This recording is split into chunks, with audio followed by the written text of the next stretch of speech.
Hundreds of thousands of migrants have entered the U.S. through the Texas border, but have they all really gone to other states? We're still outnumbered. We're still about 50 Border Patrol agents, 3 of us here at the Sheriff's Office. What a local nonprofit says they're seeing when it comes to migrants in need of basic necessities. This past year, we have seen our biggest numbers, 23 and 24. We started just increasing in the number of people that we have been serving. Will we see more asylum seekers and migrants seeking aid after President-elect Trump takes office?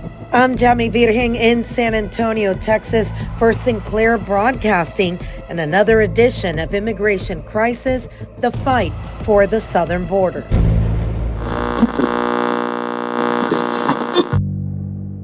It's an astounding jump for Eagles Flight Advocacy. Thousands of families come through their doors every day seeking diapers, food, and clothing. To the CEO of Eagles Flight Advocacy, Pamela Allen, this may only be the beginning of a new trend of migrants who are not looking to go north, but rather stay in Texas. We're here now with Pamela Allen, who is the CEO of Eagles Flight Advocacy. And Pamela has her hands full. She's located in San Antonio. And as you all remember, a lot of the migrants, when they come into the country across the Texas border, they are brought then to San Antonio, where in San Antonio, they go to the center here, the migrant center here. And then from there, they move on to different areas throughout the country where they're planning on going. But Pamela has a nonprofit. And Pamela, thank you for joining us for the Immigration Podcast. Pamela, I want you to explain to people what you have seen. And you depend completely, mostly on private donations. What have you seen in the last year? Well, Yami, first of all, thank you for allowing me to join you today. I so appreciate that. Eagles Flight Advocacy and Outreach has been operating for 11 years. And I will tell you that this past year, we have seen our biggest numbers, 23 and 24. We started just increasing in the number of people that we have been serving. And now, a little more than half of the people that we serve are the migrants. Now, explain to us, when you're talking about the donations that you make, what do you donate and what do you see people are needing, the migrants are needing right now? We have an outreach center on the south part of our city, and San Antonio just has always had a history of having some of the highest number of families in poverty on the south side and the west side as well. That's been just an understood issue, and that's where we wanted to be, on the south side. But when they started coming in, some of these migrants from all over, and it was just so sad to see them come in, some very physically, some of them had bruises and bumps and cuts. And we started even meeting them at the airport just to get them something to eat, because them having something to eat and having something to wear was the most basic need. And we take care of that. At our center, we have many, many children come in. And sometimes children that are coming in, they're in little onesies and little pajamas that have the feet in them. They're there with us, and immediately we just start putting clothing on them. They're looking for food. They're looking for clothing.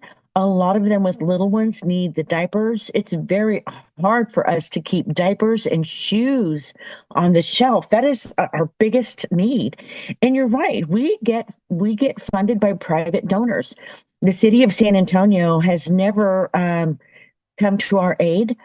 Bexar County, there's one commissioner that has stood up for us, and Tommy Calvert, he's not We're not even in his precinct, but he knows that we help all over the community.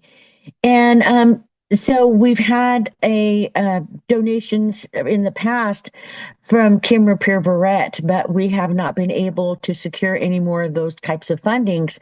So it is by personal donations that we are able to get by. Now, Pamela, when you're talking about the migrants also, where are they coming from? We have migrants coming in from the border from Venezuela, El Salvador, Honduras, some of the most, I guess, war-stricken countries that just so much that they're going through. We've heard stories, and this was a really harsh one. There was two brothers. They had come in. There was 12 of them, and they came in with their sisters.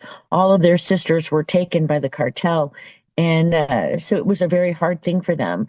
We saw babies coming in, mamas coming in with their babies that just needed food and clothing. Some of them in soiled diapers that they would have on for so long because they had nothing else to put on. So they're all coming in from the border, from everywhere, and a lot of them are seeking us out for those basic essentials. If you weren't there, what would people do? I mean, I know there's different agencies that provide help to migrants, but like you said, you don't ask for a whole lot of information. You just try to help the people that come knocking on the door. So if you weren't there, what would these people be doing? Because they're coming into the country and not all of them have sponsors. Yes, that's correct. A lot of them don't have sponsors. And when they're coming in and you see them hurting, of course, we just want to help as much as we can. I don't know where else they would go. Catholic Charities is very, very overwhelmed. And you've seen the refugee centers, you've seen the condition that they're in. And a lot of these migrants are walking around with just a shopping bag and their possessions. And their possessions are very limited, but they may have a backpack on them. They always have shopping bags, and you can now see the migrants. You already know who they are because they have sweats on, sandals, slide sandals, maybe a backpack and a shopping bag with their papers and belongings. And that's all that they have. And they're walking all up and down by the migrant center. They've been walking all up and down looking for someone to help them. A lot of them make their way to us, and we help them as much as we can. What do you think? I mean, we're all waiting for the inauguration of President Trump. He said that he will start deporting people. From what I'm being told by the people that we speak to in Washington, D.C., a lot of them are going to be people that are already have orders of, deportation to get them out of the United States, people that broke the law. But what are you expecting as a nonprofit agency when President Trump does come into office? Well, I think a lot of people are going to try and run in to beat that. I think a lot of them are going to surge in because their chances of getting in once he takes office are going to be very, very slim. So I think we're going to have more. I think we're going to have a surge. I think that they're going to be panicking and getting in as quickly as they can. There's some things about that, I know that there's been some law enforcement agencies that have been kind of concerned about us because the one gang that has come in, Tren de Aragua, I'm not sure if I'm saying that correctly. Yes, Tren de Aragua. Yeah, TDA Yeah. or Tren de Aragua. Yeah. Yeah. And so we've been warned about them. And we've even had some agencies that have come to us and said, hey, listen, I know that you guys are getting a bit overwhelmed. Here's some information on trafficking because you need to be careful of that. And you know what? Unfortunately, we have seen some of that where there'll be a guy coming in with jewelry and things like that. And he's bringing in these women who have children, and he stands and oversees them. And we're starting to recognize what that looks like and how that looks, and to look for specific tattoos. There is such a dark force, if you will, with some of these families that they have quote unquote sponsors bring them in, and it doesn't look like it's a familial type of scene. it looks threatening at times. And so we've had to make sure that we've protected ourselves, protect these families, and make sure that the children are okay. And that's been something that comes out on an everyday occurrence now as when our migrants come in. And that's the other side of it when we're talking about immigration. There's the side, of course, that's very hard line. And then there's the side that's, they're just looking for a better life. And somewhere in between, that's where people take advantage. And you have the coyotes, and you have the people trafficking, and you have the people that are used to, because this is the way that they made it all the way here, trafficking some of these women and children so that they continue surviving here while in the United States. What do you think is going to be the solution, and how long can you keep this going while also providing help for people that are from here, that are from the area? We're going to go on for as long as we can. We have been hit hard because financially we have not been able to secure some of the fundings that we thought we were going to be able to secure. And we are now petitioning Bexar County to please help us. We need that type of assistance. We need our city and our county to rally with us as we help all of these migrants coming in. We're not the only ones overwhelmed. There's many, many nonprofits that have just been, okay, we're going to help. Okay, we're going to make sure that these children get dressed. We're going to make sure that these women are okay. But it is overwhelming, and all of our resources have been strained, not just Eagles Flight, but other nonprofits all around us. It has been such a strain. So we're hoping that next year we get some relief, and that Bexar County will come in and help us.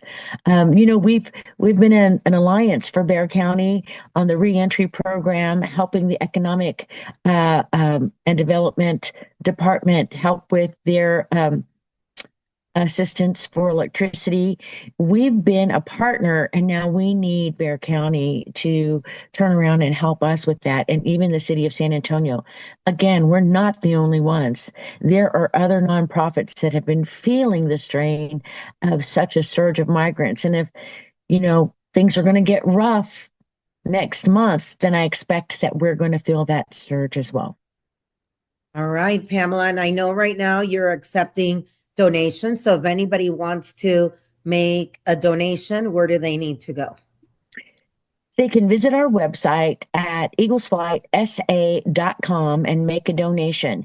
And for those of you who'd like to donate diapers or clothing or socks or shoes for children, we're located at 2454 West South Cross. That's Dwight Middle School, Building D. We're there Monday through Thursday from 9 a.m. to 3 p.m. And we'll definitely take donations. We need the help. We need your support. And most of all, we need to make sure that these children are safe. The Venezuelan gang, Tren de Aragua, is what most people are fearing is becoming the big problem. They're active in at least 17 different states, as our colleague Vincent Hill reports from our sister station, WBFF, in Baltimore.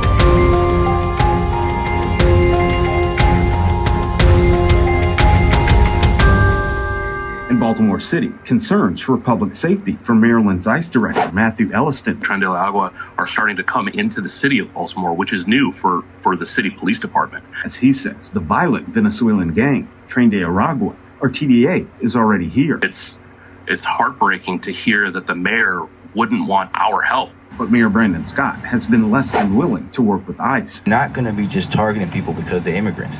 Elliston calling that thought process misguided. We're not asking them to help us enforce immigration law.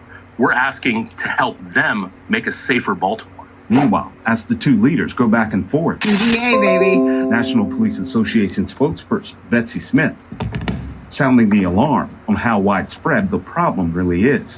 Many of their members are coming here illegally to the United States. They are active in at least 17 different states and are terrorizing communities around the country. This map put out by the Department of Homeland Security shows those states, Maryland being one of them. Tren de Aragua, TDA as they're known, is known for their violence, their extraordinary violence. In a case that gained national attention. At 9:05 a.m. Jose Ibarra, found guilty of killing 22-year-old Laken Riley in Georgia, was a known member of TDA.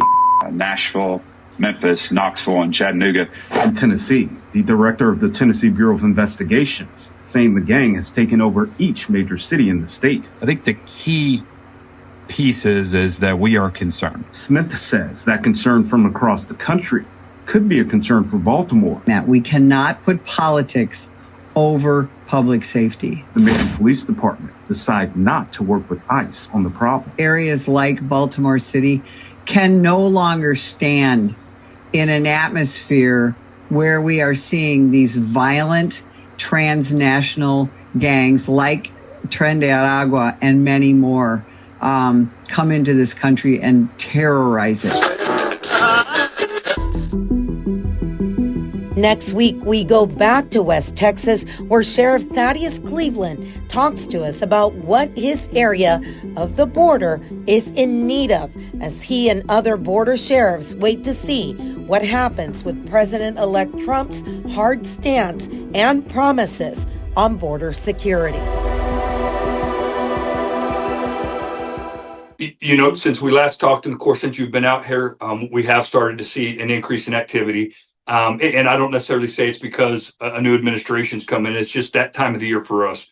October, November, into December, we'll see a bit more activity.